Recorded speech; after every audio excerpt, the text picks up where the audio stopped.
अस्सलाम वालेकुम नाज़रीन, हमारे सिराया सुजाग न्यूज़ वन नई आया वज़ीर उंडड़ खैबर में खबर शामिल कयूं था। हाजी खान मलाजी मटियारी का खैबर ताईं क़ौमी शाहरात जे रोड खुलण करे हादसा रोज़ जो मामूल बणिजी विया। उन मौके ते एडवोकेट मोहम्मद यूसुफ कलोड़ो, STP ज़िला ऑर्गेनाइज़र अब्दुल हकीम नूह पोटो मोहम्मद सिद्दीक कलोड़ो ऐं ॿियनि सहाफ़ियुनि सां ॻाल्हाईंदे चयो त पंजाब में रोड रस्ता वेकरा ऐं मज़बूत ठहियल आहिनि ऐं हिते वरी बिल्कुलु उन जो पतो कम लॻो पियो आहे। छा हिन रोड जो कॉन्टेक्ट मोटरवे सां न आहे? जॾहिं खां नओं मोटरवे प्लानिंग शुरू थियो आहे तॾहिं खां वठी हिन रोड ते तवजो घटि थी वियो आहे। असां हुकूमत खां मुतालबो करियूं था त हीउ रोड कराचीअ खां कश्मीर ताईं वञे थो, सो हिन रोड खे ठाराए ईंदड़ हादसनि खां बचायो वञे।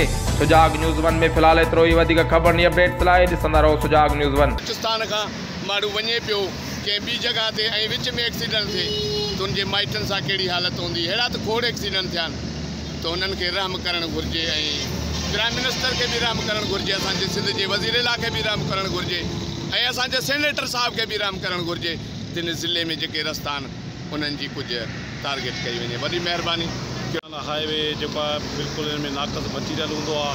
हिन में जेके रोड रस्ता दुनिया ॾिठा आहिनि माना टुटल आहे ऐं हिते रोज़ हादसा थियनि था। मोटरसाइकिल जा जेके टायर स्लिप थियनि था ऐं जेको नेशनल हाईवे ही जेको मोटरवे आहे पंजाब जा तव्हां ॾिसो मोटरवे केॾा माना आहिनि। ही सिर्फ़ु असां खां पैसा कढण जे चकर में सिंध वेचारी सां माना ज़ुल्म आहे त असांजा रोड रस्ता जेके आहिनि कीअं लॻा पिया आहिनि।